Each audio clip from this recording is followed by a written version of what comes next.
waxaan ahay addoon ka yimid asalkiisa carro kuna dhammaanaya carro. waxaan ahay addoon laga abuuray biyo qurun ah misena boodboodaya kuna dhammaanaya qalfoof. waxaan ahay addoon aad siisa lixdiisa lixaad si aanan weligii dhergaynin ilaa aad afkiisa ka buuxiso carro. waxaan ahay addoon aad u liita oo haddii aad cilayso ilbiriqsi aanan isku filnayn.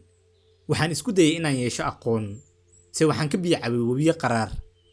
kol weliba oo aan ka boodo biyaha webigana waxaan ka fogaanayay xiriirkaaga.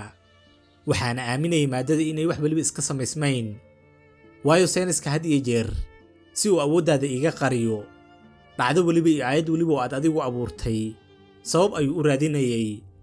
deedna sababtaasi kolkaan ogaado waxaa burayay layaabkayga, waayo horey waxaa loo yidhi idaa curifa asabab badala alcajab. haddii sababta la ogaado waxa burbura layaabka. waxaa la ii sameeyey waxay u bixiyeen baraha bulshada si aan kolkii dambe ogaaday inuu yahay burburyaha bulshada.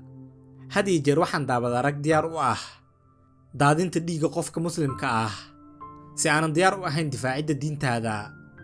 waxaan ku dhex barbaaray bulsho badankeedu qabiilku uu ka sareeyo qur-aanka. deedna agtayda waxaa caadi iyo caado ka noqday wax weliba ay dadkii hore ka xishoon jireen. waxaan cimrigayga ku bixiyey daawashada filimaan aan faa'iido lahayn. waxaa la ii sameeyey hooballo iyo kuwa ii garaaca muusikada. waxayna ii sheegeen in muusikada iyo heesuu yihiin quudka ruuxda. ilaa aanba ilaabay qur-aankaaga inuu yahay daawada qalbiga. waxaan noqday qof ilaaliyay shaqada xilligeeda si aanan ka fikirin salaadda xilligeeda. rabbiyow, waxaa la ii diiday inaan ka fikiro adkaynta xiriirka inaga dhexeeya aniga iyo adiga. taa beddelkeedana waxaa lagu dadaalay in la imadadaaliyo si laabteeda looga dhaqo xasuusashadaada. waxaan noqday addoon jilicsan una ilmeeya haweenka anigoo isku arkayo inaan ahay ruux jecel cadiban. se waxaan ilaabay jaceylka dhabta ah ee aniga iyo adiga inaga dhexeeya. waxaan ilaabay inaad tahay allaha addoonkiisa haddii uu soo dhowaado taako u dhowaanayo dhudhun. qofkii u yimaado isagoo soconayana u tagayo isagoo ruclaynayo. waxaan ilaabay inaad tahay allaha naftiisa ka xarima dulmiga. waxaan ilaabay inaad tahay allaha marasheeyo qofka qaaban, quudiyo qofka baahan, caabiyo qofka dhibaataysan, hanuuniyana qofka baadiyeysan. waxaan khasaaray milyan jeer haddii aan maanta ku geeriyoodo xaaladda aan ku suganahay. sideen hortaada u istaagi karayaa anigoo malaayiin qalad ah kaa galay? rabbiyow isaamax. rabbiyow iska kii cafi.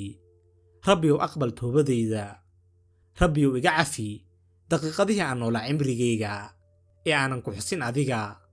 rabbiyow adigu waad iga maarantaa aniga si anigu ilbiriqsi kaama maarmo adiga.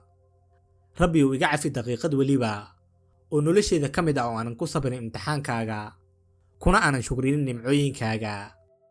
rabbiyow iga cafi daqiiqad weliba oo aan raacay hawada nafteyda anigoo weliba adiga kugu caasiyey.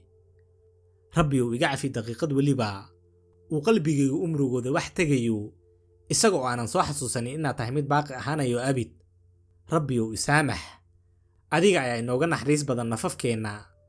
rabbiyow i cafi ilaa aan kala kulmaya anigoo nadiif ah.